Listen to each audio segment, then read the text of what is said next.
Today's podcast sponsor is Hover. Hover.com specializes in domain names, and if you are ready to start something new, head over to hover.com/ordinaryvegan for 10% off. You're listening to the Ordinary Vegan Podcast, where we teach you everything you need to know about adopting a plant-based diet full or part-time. Our goal is to empower you to live a long and healthy life. You can find today's show at ordinaryvegan.net or on iTunes. If you have any questions, please send an email to questions@ordinaryvegan.net. Hello, friends, and welcome to the Ordinary Vegan Podcast, number 78. How social isolation and loneliness affects your health. If we haven't met, my name is Nancy Montori, and my number one goal is to help you live a long, healthy, and happy life. And I do that by advocating a plant-based diet, which consists of grains, legumes like beans and lentils, vegetables, fruits, and healthy fats like nuts, seeds, and avocado.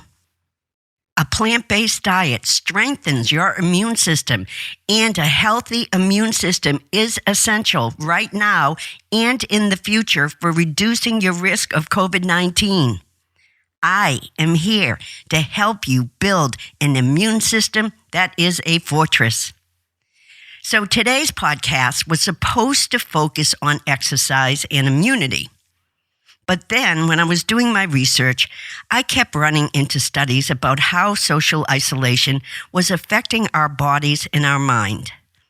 This happens a lot. Sometimes I focus on one thing, but end up finding important information that I feel I need to share with you. The first thing I want to say is that I hope all of you are staying safe and well. Even though it might not seem this way right now, we are currently in a teachable moment within our world, an unprecedented moment. And I want to help you as much as possible by providing you with information that is going to keep you well, safe, motivated, and hopeful.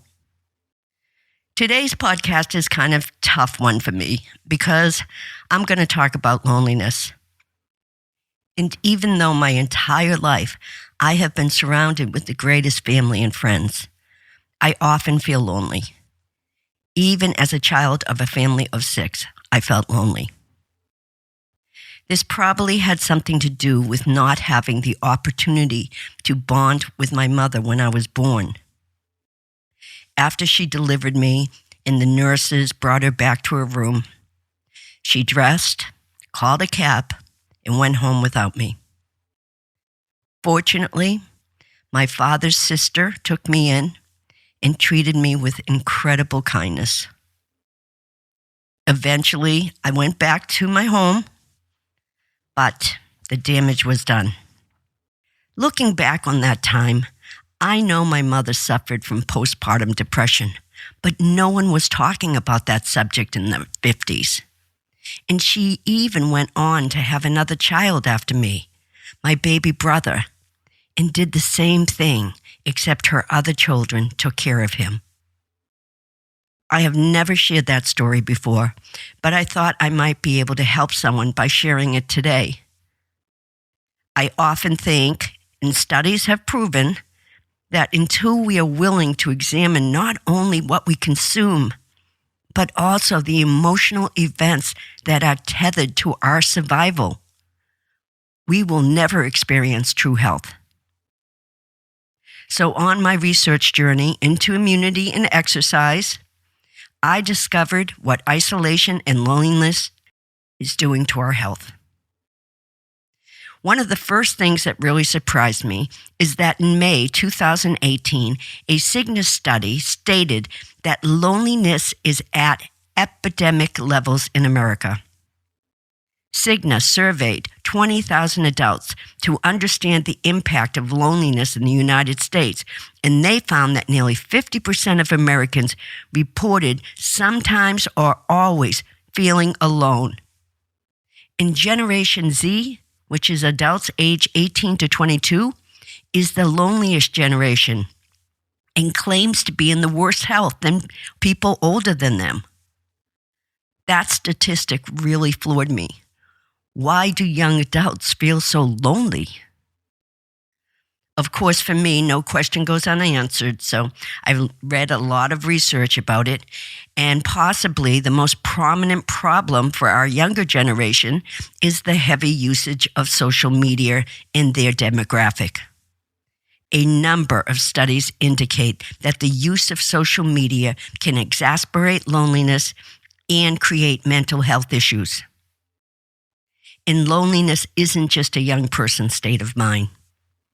In late 2018, a Pew Research Center survey of more than 6,000 U.S. adults linked frequent loneliness to dissatisfaction with one's family, social, and community life.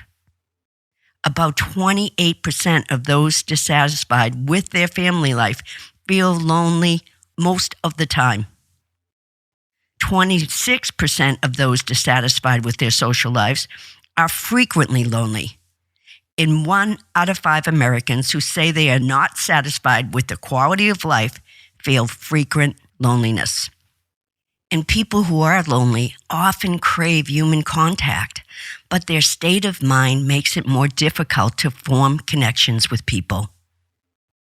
And all these numbers are alarming because of the health and mental health risks associated with loneliness.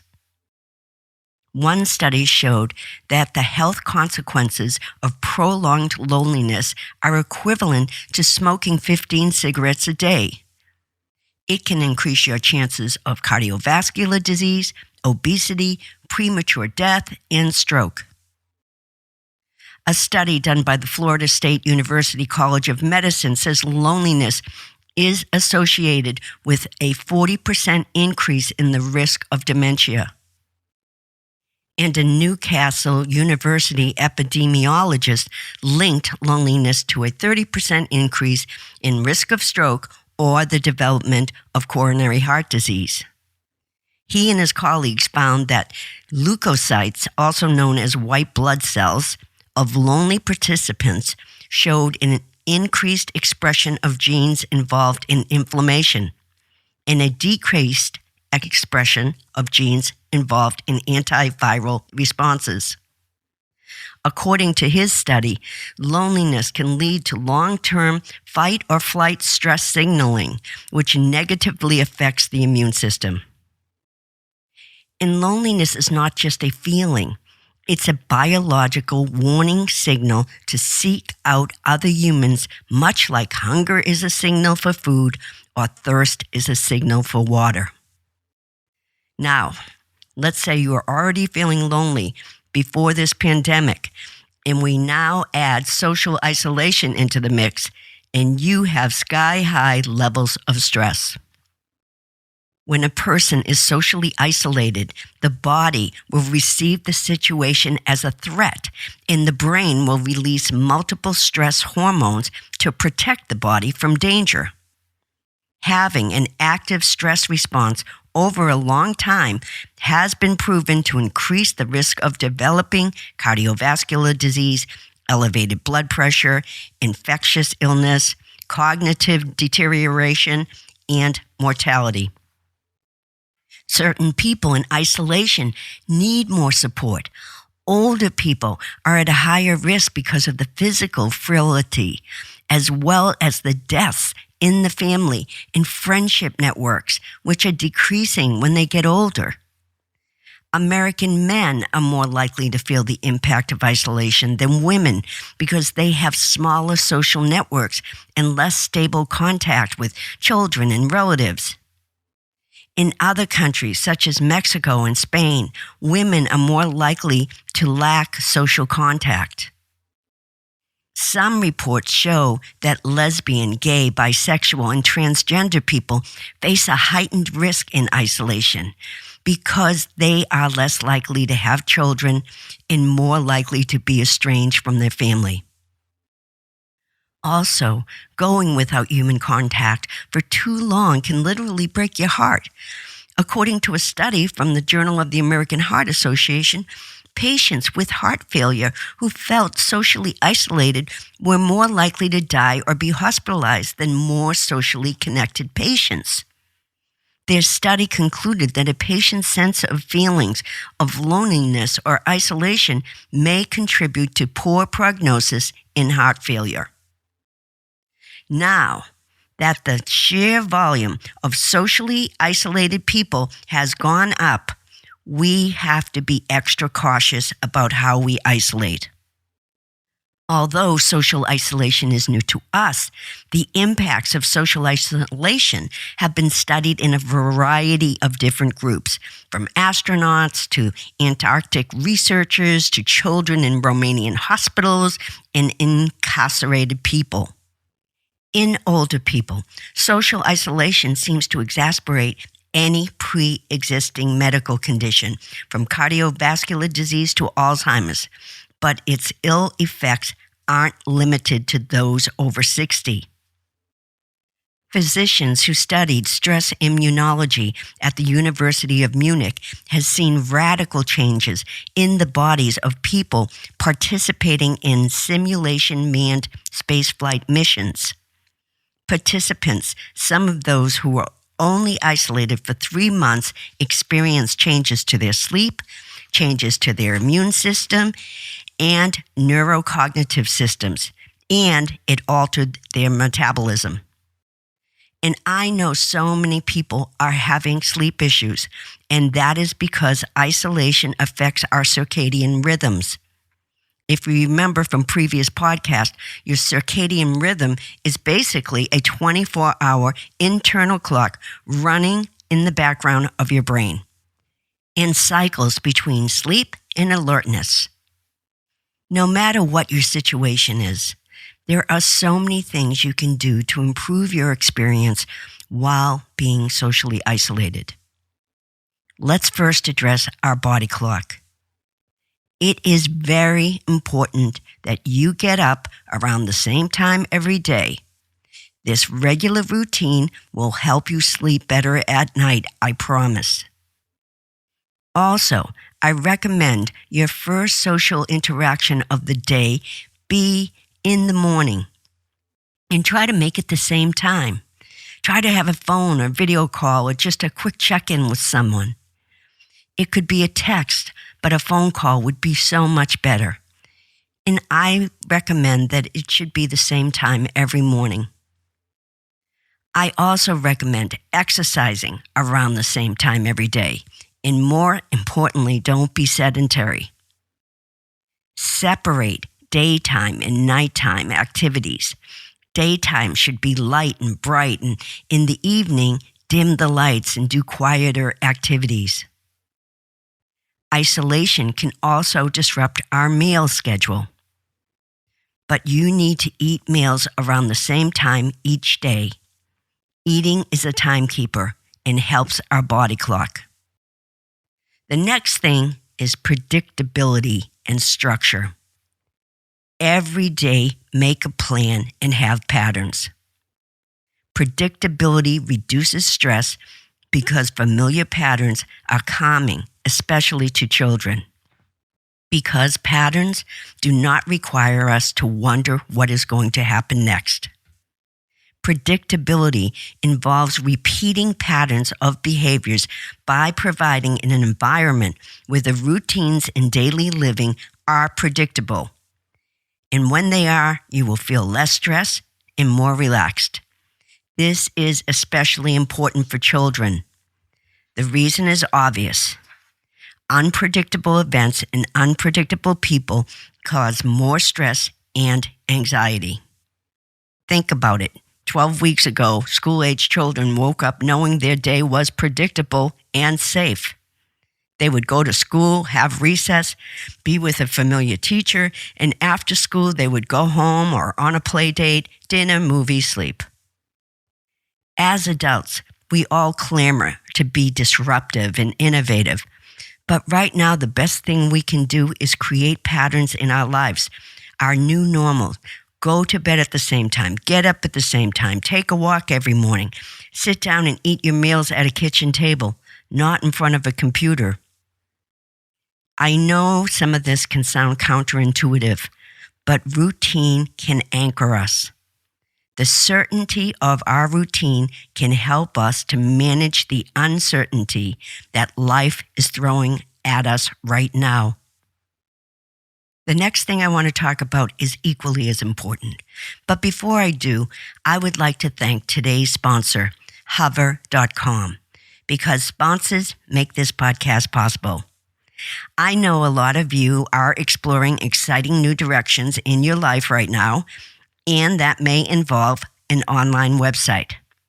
Well, Hover wants you to start that something new and exciting with them. With Hover, you can register a domain name for your next venture. Hover has over 300 domain name extensions to choose from when building your brand online. No matter what you want to build, there's a domain name waiting for it, from .dev to .app to .design to .blog to .store and so much more. And take it from me, you'll find excellent technical support available to answer any questions you may have. Hover knows you will do something that will make a difference. Grab your domain name and many more at hover.com/ordinaryvegan for a 10% discount on all new purchases. Make a name for yourself with Hover. Thanks, Hover. The next recommendation for social isolation is to be patient with yourself and treat yourself with lots of compassion. People who go through periods of isolation, whether they've been on a scientific mission in the Arctic or on an international space station, or like all of us in social isolation in our homes, we need to know that we are not in this alone. I know we hear that a lot, and it can sound cliche, but it is true. You need to reach out, call people, write to people. Everybody needs and wants those connections right now. And this is a great time to strengthen those weak connections maybe you've had in the past. One of the reasons that living in isolation is so difficult for us is because humans are social creatures. We share mirror neurons that allow us to match each other's emotions unconsciously. We leak emotions to each other, and we can even mirror each other's brain activity when we engage in storytelling or listening. We are most comfortable when we're connected, sharing emotions and sharing stories. Dozens of studies have shown that people who have satisfying relationships with family, friends, and their community are happier, have fewer health problems, and live longer. In a study of 7,000 men and women in Alameda, California, they found that people who were disconnected from others were roughly 3 more times more likely to die during the 9-year study than people with stronger social ties. In another study published in the New England Journal of Medicine in 1984, researchers at the Health Insurance Plan of Greater New York found that among the 2,300 men who had survived a heart attack, those with strong connections with other people had only a quarter the risk of death within the following 3 years as those who lacked social connectedness. And connecting can be really hard for some people. John Cacioppo, a University of Chicago social psychologist, wrote an entire book about isolation and loneliness. And he discovered that lonely people tend to be more sensitive to cues sent by others, and they have a harder time reading the cues accurately. Even as they crave human contact, they are withdrawn, leading to a spiral of isolation that can cause poor sleep, high blood pressure, and premature aging. Humans are innately social. From the beginning of time, we've lived in caves, in groups, in villages, in communities, and in family units. We need each other. It's so important to keep up that human contact, and if you know someone who is withdrawn, especially during this pandemic, please reach out to them. As a matter of fact, I would like to challenge all of us to take the time every single day and reach out to someone who is isolating, especially people who are alone. Even if they tell you they are okay, just hearing a friendly voice does so much for any human being. Positive social support can improve our capacity to cope with all this stress. And I would actually recommend being more social during social isolation. And I know that sounds weird, but I think we have to step it up. We have to find new ways to be social in social isolation. There are many things we can do. We can call people on a regular basis and a certain time each day, or we could set up a group text with family members. We can do virtual workouts together. I did that with my cousin. It was so much fun. You can even join a virtual co-working space to be creative with others and share ideas and swap skills and learn from each other, like myworkhive.com. You can have a virtual dinner party, whatever it takes. Also, please find ways to manage your stress levels. Exercise, which we will talk more about on the next podcast. Meditate, and once again, keep to a daily routine as much as you can. Thank you so much for listening. You can find this week's show notes and all my CBD from hemp products at ordinaryvegan.net. You can buy my cookbook, the Easy 5-Ingredient Vegan Cookbook, on Amazon. And thanks to everyone who's been posting photos of the recipes. I am thrilled you are enjoying it, and I love seeing photos.